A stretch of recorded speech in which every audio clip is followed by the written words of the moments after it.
Massive education cuts are coming, and the NEA must demand emergency education funding now. Hello, education leaders and education allies. My name is Mark Norberg. I'm an 8th grade English teacher and candidate for NEA president. I wanted to make this video to sound an alarm about the giant funding crisis that is approaching our education system due to the coronavirus epidemic and the economic meltdown following in its wake. The NEA must demand that Congress do the following. Number one, the federal government must guarantee funding levels for all school districts. As millions lose their jobs, there is going to be massive loss of tax revenue. And because our school districts are beholden to this absurd funding formula that relies on state and local taxes, giant budget cuts are a certainty. And as usual, we can expect schools and their budgets to be on the chopping block. The federal government must guarantee that not a single penny is cut from our students' education. And just so we're clear, anything you may have heard about the COVID-19 stimulus package going to education is really nothing but a token gesture.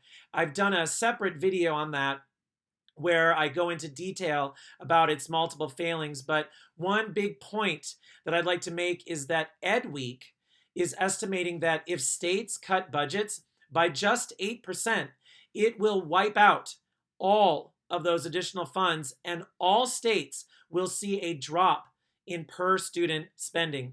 We need to be demanding an emergency education fund that will backfill any gaps from loss of state or local tax revenue.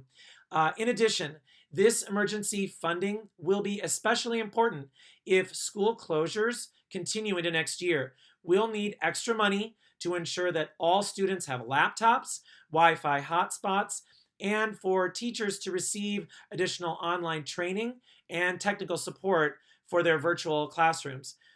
Finally, there are plenty of places we can look for this money.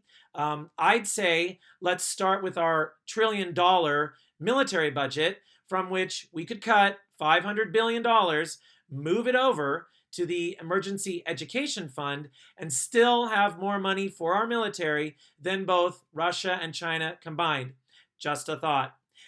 Number two, the federal government must freeze insurance rates. On top of the expected losses of tax revenue, we are looking at an estimated 40% increase in insurance rates, which will be devastating for local school district budgets.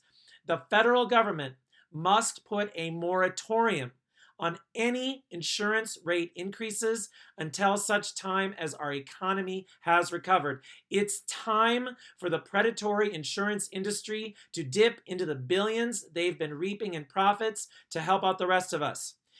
In conclusion, the NEA, the AFT, and all education leaders need to start pushing now to get ahead of this crisis. And once we've weathered this storm, we need to start asking ourselves why we, as a country, allow our schools to constantly operate on the precipice of disaster. Schools are where we nurture our country's most valuable asset, our children. We need to demand that our schools are the gold standard of the world and guarantee that level of funding through a federal Education Bill of Rights. I'm Mark Norberg. I thank you so very much for your time. For more info on a federal Education Bill of Rights and other ideas to transform our union into a powerhouse for real education reform and social change, go to norbergforneaprez.com. Thank you.